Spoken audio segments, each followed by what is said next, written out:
their own YouTube channel, They do. guys. Mhm. They do keep it live and updated. And Follow it. if you're not sure where to find it, you reach out to any one of those members. The two best that respond the quickest happen to be Ray Kuhn or Ignacio, and I cannot pronounce his last Ignacio Seraph. Ignacio, I call him Iggy. Yeah, everybody does. Everybody calls him Iggy.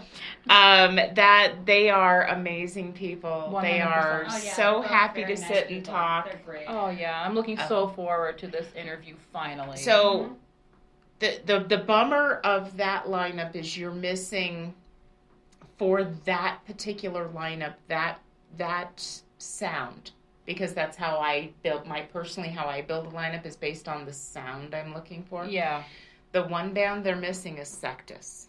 Sectus, yes. They were also in the lineup for my Battle of the Bands. Wow. Yeah. They are amazing. They now, are so good. Awesome. Now, So I good. am fairly certain that we are going to see Christian Lee Vasquez, who is the singer for Sectus and also one of the guitarists, at that show. Oh, that's awesome. He is a huge supporter of the other bands. He is huge. So I'm pretty sure we're going to see him there. If not, I'm going to go bug him and make sure he shows up. Absolutely. Because the two best, and I'm a huggy person, but I'm only huggy with my people. Fair. Yeah. The two best people in the Phoenix music community for hugs are Iggy and Christian. There you go. They give the best hugs. You walk away feeling so uplifted just from a hug. And you know what? That's what's missing. COVID. I don't know what happened. You know, I always said that during the whole pandemic, how are we going to be able to function as a society when everything opens back up? Because we're so used to doing everything over Zoom. Yeah. You know, I'm still trying to figure out how to function in society as a normal human being. Right. You know, I've always had social anxiety and general anxiety disorder. So, you know, just going up to somebody, just not being like, hey, I wait for them to come to me because I don't I just got that whole persona in my head. It's like, For me, that comes from how I was raised. Same. I was raised that when people are out socializing, especially when you're dealing with, in air quotes, famous people, you do not approach them. They're out having a good time. Let them have their downtime. Yeah. So for me to walk up to people, even the ones I know, I might walk past them and casually pat their shoulder so that they see me. That way they know I've seen them. I've acknowledged that I've seen them. I'm not snubbing them. Exactly. But that gives them the opportunity to get back to me when they can. Exactly. Yeah. And so I get that. I get that don't approach. Don't and I spend a lot of time off to the side watching the night play out. Same with me. It's so great. Yeah. It definitely is from a different viewpoint. Yeah. Like being Canadian, I was raised in a very Acadian. I'm French, French as well as a little bit of Native American or Native Canadian. I guess we'll go with that. I was raised on the Acadian, which you guys call Cajun here in Louisiana, that area. The very strict, okay, don't speak unless you're spoken to as a kid. Right. You know, you are their guests. Wait for them to come approach you. So I've always had this kind of professional, polite demeanor, and it's carried through. I'm 45, and it's carried through my entire life, and that's how I still live. I was raised in between two homes because my parents divorced when I was young. Same. But the majority of my time was spent in my mother's home. My mother was born in England. She came over to the United States young, 18 months old. Wow. That is But with her came, of course, her mother and her grandmother. Yep. So she was raised with that very English upbringing, Yes. that very English level of proper etiquette. Like high tea, you're dressed to the nines. Well, and it's there's etiquette and protocols. Yes. And she was very raised with those. She married a man that was a cowboy. Cowboys have their own etiquette and protocols. It is similar, not quite as formal, but it is similar, and there are the protocols. So those protocols are what I was raised with. Between the English and the country is what I was raised with. And then you've got the added bonus that my biological father was a biker. Okay. So I've got biker protocols just for the S and G's of it. Yeah. I have biker protocol thrown in there. And there you go. I mean, that's a whole other level. That's a whole other conversation right there. I'm a biker myself, so. So it's I have that very service oriented. Yes. To my core, service oriented.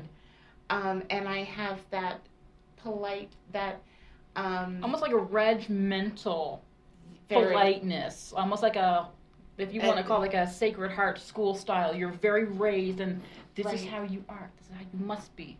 And you don't raise your voice, and you don't do this, and you don't do that. My life, my upbringing was filled with a lot of you don't. Exactly, mine as well. So coming into this, there's still a lot of that in there. I'm having to learn to let go of some of it. Being an MC at shows, I have to step into a whole different headspace. You are the highlight, so you do need to, And I'm of that. Don't draw attention to yourself. Same with me. Yep. So, and the first show that I MC'd was one of mine, and I was standing out back, talking with Patrick and Marge, the manager of St. Madness. Yeah.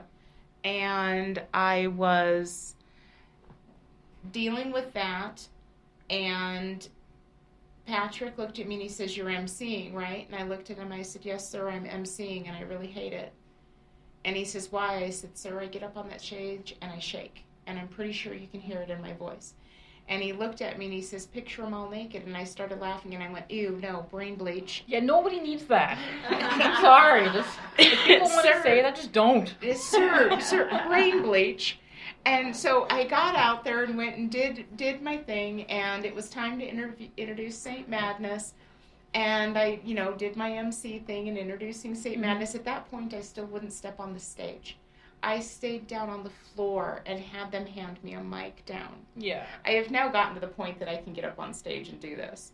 It takes a lot of courage. People don't realize, the people that are in the radio and the podcast genre, they don't realize, you guys, first of all, whoever's listening right now, if you're still hanging on with bated breath here in Midnights with Moone, you're seeing a whole other side and truth to Jay Moone right now. Because I am the farthest thing my persona than what I am in real life. Well, that's it.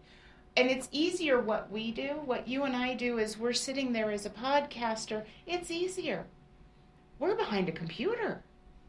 Yeah. People don't actually get to see us. They'd see me on Fridays, and even there, I still kind of okay, what am I doing on Fridays? Right. I'm on video on Fridays. Yeah. But it's not the same as stepping on that stage in front of that live crowd. Oh, yeah. What do? You just... Oh, my God. Mm-hmm. And so at that first show where I was emceeing, Patrick came out on stage when it was their turn, and he says, I was out back talking to Larry about coming up on this stage and told her to picture y'all naked, and she said no, and asked me if I'd seen that crowd, and I'm looking at y'all. Have I seen that crowd? And see what we're working with? And I'm looking at y'all right now, and she's right. You're an ugly bunch. Oh, my God. Everybody busted up laughing. I'm sitting there going, oh my God. That's not what I meant. That's not what I meant. Oh, my God. People are going to hate me. Oh, my God. I still think that. I obsess over things that I said differently 15 years ago to somebody I'll never see again. That keeps me up at night. Right. You know? Oh my God, that sounded rude. I can't. Oh crap, I didn't mean to be rude by that. Yeah, I do that. 100%. I don't know if that's why I'm not sleeping these days or what, or menopause is kicking in. Yeah, again, we're getting some more into the J. Moone universe and nobody wanted to know, but here we are. Hey, I announce that stuff. Oh, it's because brutal. Let me tell you, we Ugh. come from a society and a time where we were raised, you don't talk about it. Exactly. We gotta really get rid of that stigma. You don't, and it's not just what women go through, you don't talk about. Mm-hmm. It's sexual assault, you don't talk about. It's true. Medical issues of any kind, you don't talk about. Mental issues. Oh. That is becoming more and more on the more accepted side, which I think is fantastic. I'm very happy to see it happening. 100%. I'm very excited to see that people are starting to come out more and talk about. I'm very happy to see, and this is kind of twofold. I'm happy to see people stepping up more and saying, I was assaulted. Yeah. Because then they can get the help that they need. Yeah. I'm not happy with how many false reports are coming out for attention.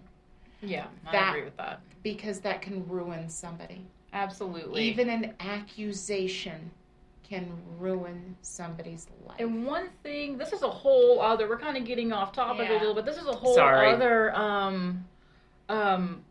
show, but the fact that we need more males to step up and say, absolutely. Hey, me too. Johnny Depp, for example, if you follow the whole Johnny Depp Me Too movement, people are rallying against him, but no, he was the victim.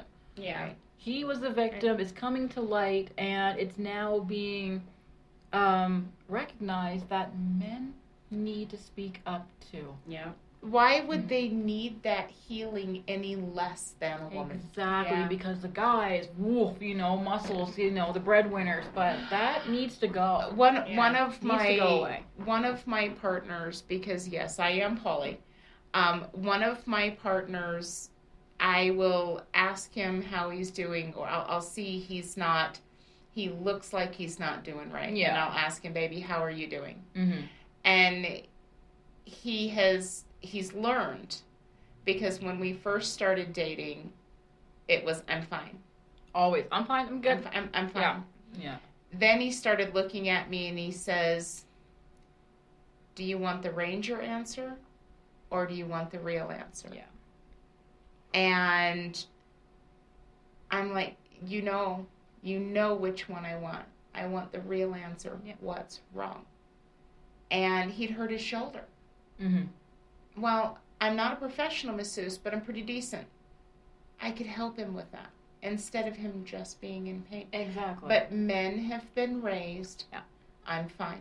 Yeah, and we need to squash that, for sure. It's not fair to them to ask them to always be fine. And now they're carrying burdens that they shouldn't be carrying. Yeah. Burdens that they could be sharing. Exactly. Everything's lighter when there's more people's hands lifting it. Absolutely, and that's a token and a mantra, what everybody really needs to